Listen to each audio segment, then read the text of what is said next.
آگے فرمایا فَمَنِ ابْتَغَىٰ وَرَاءَ ذَٰلِكَ فَأُولَٰئِكَ هُمُ الْعَادُونَ، اگر اس سے زیادہ کسی نے کوئی طلب کیا تو وہ عادون۔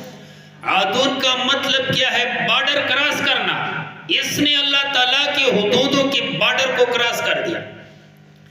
ایک بندہ یا رسول اللہ صلی اللہ علیہ وسلم کی خدمت میں کہ حضور میرا دل کرتا ہے کہ میں بدکاری کرو۔ بدو لوگ تھے، دیہاتی لوگ تھے، جنگلی لوگ تھے، ہر قسم سوال کرتے تھے، اس کو ادب کا پتہ ہی نہیں تھا، مصطفیٰ صلی اللہ علیہ وسلم کے محفل کا، احترام کا۔ اس نے کہ حضور میرا دل کرتا ہے کہ میں بدکاری کرو، زنا کرو۔ رسول اللہ صلی اللہ علیہ وسلم نے فرمایا کہ بھائی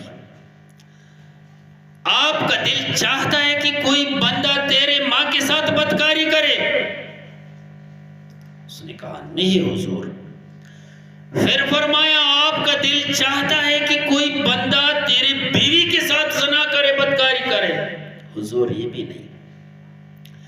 پھر فرمایا آپ کا دل کرتا ہے کہ کوئی تیرے بہن کے ساتھ بدکاری کرے، تیرے بیٹی کے ساتھ، حتیٰ کہ رسول اللہ صلی اللہ علیہ وسلم پھوپھی اور ماسیہ تک فرمایا؟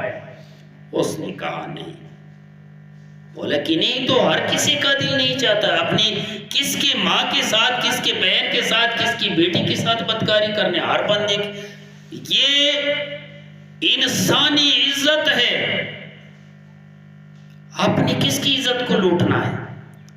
پھر اس نے کہا حضور مجھے دعا دے دے کہ اس چیز سے میں پیچھے ہٹ جاؤ۔ تو رسول اللہ صلی اللہ علیہ وسلم نے اپنے ہاتھ مبارک کو اس کی سینے پر رکھ دے اور دعا دی کہ اللہ تعالیٰ اس کی سینہ، اس کی دل کو بدکاری سے پاک کرے۔ تو صحابی فرماتے کہ اس کے بعد میرے دل میں اتنی نفرت پیدا ہوگی بدکاری سے کہ میں نے اس کے بعد، حالانکہ جائز ہے، میں نے شادی بھی نہیں کی۔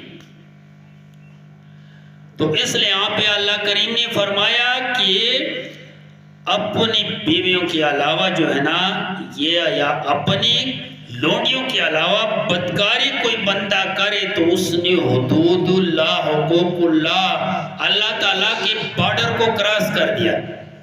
اور بارڈر کراس کرنے کا پتہ ہے، آج کسی ملک کے بارڈر کراس کر ادھر چلے جاؤ کیا کرے گا؟ وہاں کی آرمی آپ کو شوٹ کرے گا، مارے گا، قتل کرے گا۔